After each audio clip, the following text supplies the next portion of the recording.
പഴയ തിരുവിതാംകൂറിൽ കോട്ടയം ജില്ലയിലെ വൈക്കം മഹാദേവ ക്ഷേത്രം കേന്ദ്രീകരിച്ച് ഐത്യത്തിനെതിരെ 1924 മാർച്ച് 30 മുതൽ 1925 നവംബർ 23 വരെ 603 ദിവസം നീണ്ടുനിന്ന ഐതിഹാസിക സമരമായിരുന്നു വൈക്കം സത്യാഗ്രഹം.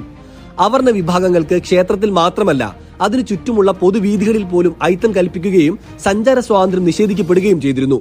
ഇത് മാറ്റുക എന്നതായിരുന്നു വൈക്കം സത്യാഗ്രഹത്തിന്റെ ലക്ഷ്യം. 1924 ജനുവരിയിൽ എറണാകുളത്ത് ചേർന്ന KPCC സമ്മേളനത്തിൽ കെ കേളപ്പന്റെ നേതൃത്വത്തിൽ ഐത്തോച്ചാടന സമിതി രൂപീകരിച്ചു. കുഞ്ഞാപ്പു എന്ന പുലയ യുവാവും ബാഹുലേയൻ എന്ന ഈഴവ യുവാവും ഗോവിന്ദ പണിക്കർ എന്ന നായർ യുവാവും ഒരുമിച്ചാണ് ക്ഷേത്ര നിരത്തിലൂടെ നടന്ന് തീണ്ടൽ പലയ്ക്ക് സമീപമെത്തിയത്. പോലീസ് ഇവരെ അറസ്റ്റ് ചെയ്തു നീക്കി. ഈ 3 പേരിൽ നിന്നാണ് ഇന്ത്യൻ ദേശീയ പ്രസ്ഥാന ചരിത്രത്തിലെ സുപ്രധാന അധ്യായമായി വൈക്കം സത്യാഗ്രഹം മാറിയത്.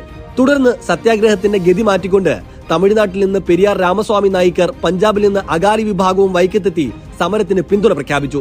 ജാതി മതഭേദമില്ലാതെ സമരത്തിന് വൻ പിന്തുണ ലഭിച്ചു.